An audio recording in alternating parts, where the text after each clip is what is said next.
Shalom saudaraku, berjumpa lagi bersama dengan saya, Gembala Jemaat Gereja Isa Al-Masih Lawang Light Generation, dalam program Sapa Jemaat di Rumah. Tetap semangat, tetap berpengharapan, dan harus selalu yakin menjadi pemenang-pemenang di dalam Tuhan kita.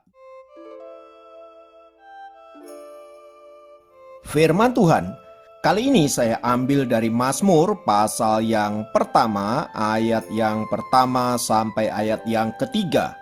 Saya ulangi, Mazmur pasal pertama, ayat pertama sampai ayat yang ketiga berkata, "Berbahagialah orang yang tidak berjalan menurut nasihat orang fasik, yang tidak berdiri di jalan orang berdosa, dan yang tidak duduk dalam kumpulan pencemooh.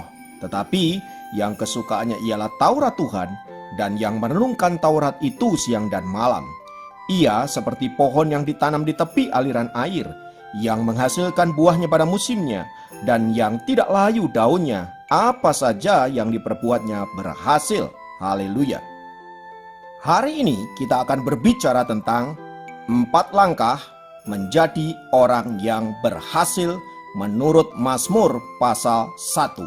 Nah, saudara-saudara, setiap kita ketika kita membaca Mazmur pasal 1 ayat 1 sampai yang ketiga ini paling suka membaca ayat yang ketiga bagian akhir yang berkata, "Dan yang tidak layu daunnya, apa saja yang diperbuatnya berhasil." Nah, saudara-saudara, mengapa orang suka sekali dengan kata berhasil? Karena memang berhasil ini menggambarkan pencapaian seseorang akan sesuatu. Misalnya berhasil dalam hal pendidikan, berhasil dalam hal karir, berhasil dalam hal rumah tangga, berhasil dalam hal bisnis, dan lain sebagainya.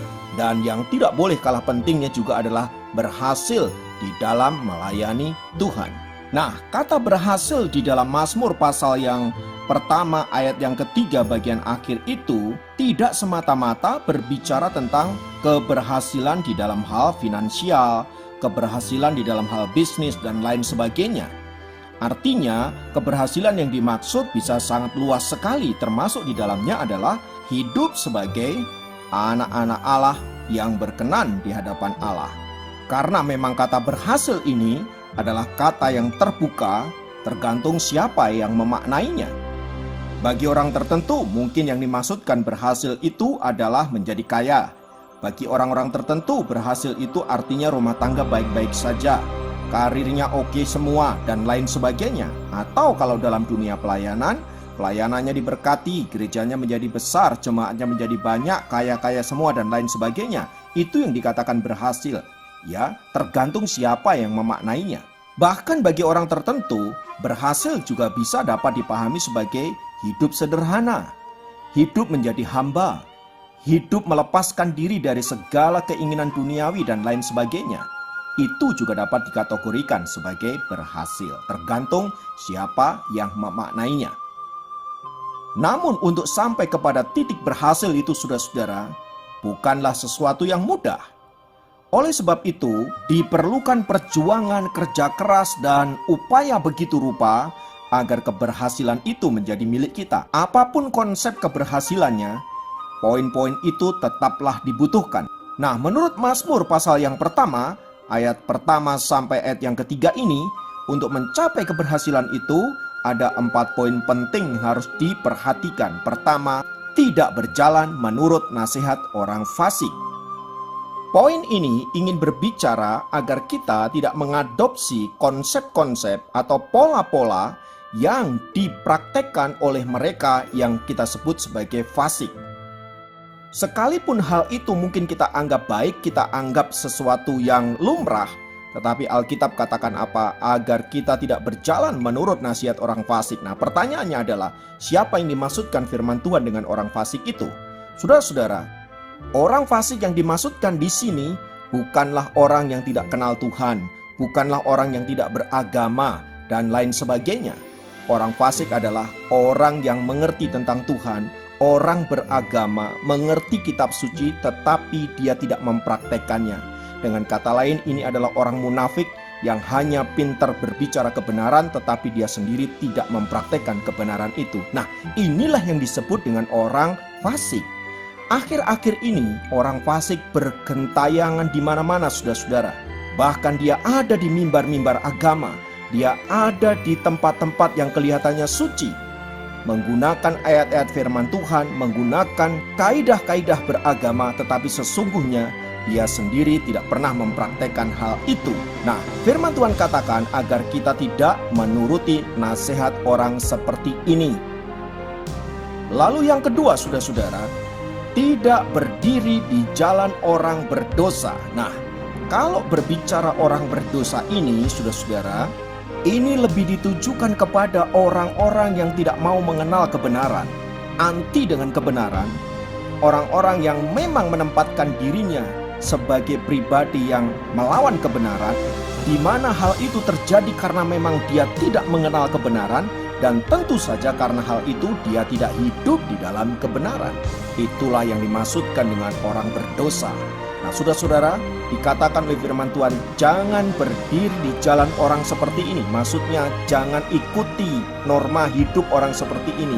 Jangan ikuti perkataannya, jangan ikuti prinsip-prinsipnya dan lain sebagainya. Pokoknya dengan kata lain, jangan engkau mengikuti gaya mereka.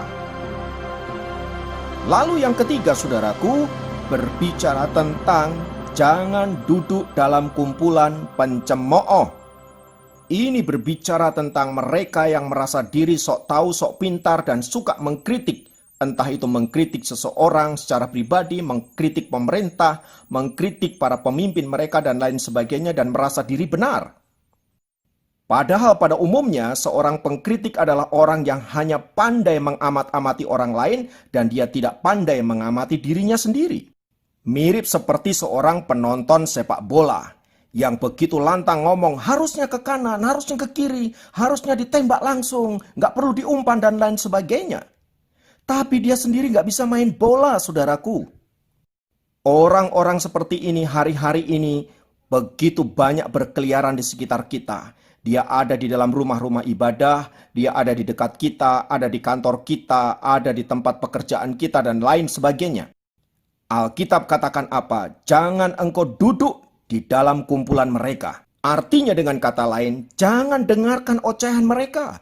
Jangan dengarkan nasihat-nasihat mereka. Bahkan jangan ikuti jalan hidup mereka.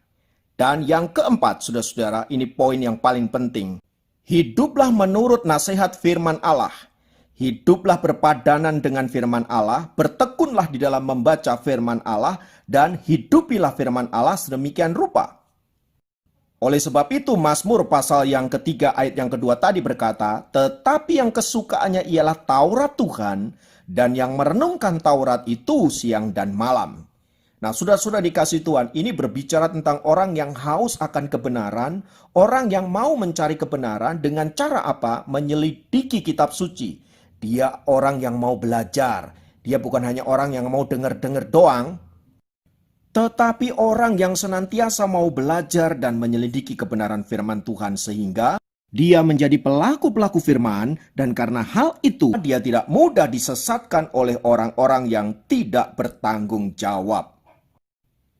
Nah, kalau keempat poin ini sudah kita praktekkan, kita lakukan, saudara-saudara, barulah ayat yang ketiga tadi berkata, ia seperti pohon yang ditanam di tepi aliran air, yang menghasilkan buahnya pada musimnya, dan yang tidak layu daunnya, apa saja yang diperbuatnya berhasil. Oleh sebab itu, saudaraku, mari kita belajar mempraktekkan firman Tuhan ini, dan jadilah orang-orang yang berhasil di dalam Tuhan. Haleluya, mari kita berdoa. Tuhan, terima kasih untuk kebenaran firman-Mu yang menuntun dan memberikan kami pencerahan sehingga kami tahu tujuan hidup kami, dan kami boleh mempraktekkan firman ini dan menjadikan kami orang-orang yang berhasil di dalam Engkau. Roh Kudus, berikan kami kekuatan untuk melakukannya. Terpujilah nama Tuhan, di dalam nama Tuhan Yesus kami berdoa. Haleluya. Amin. Program Sapa Jemaat kali ini, sampai jumpa dalam program Sapa Jemaat yang lain. Tuhan Yesus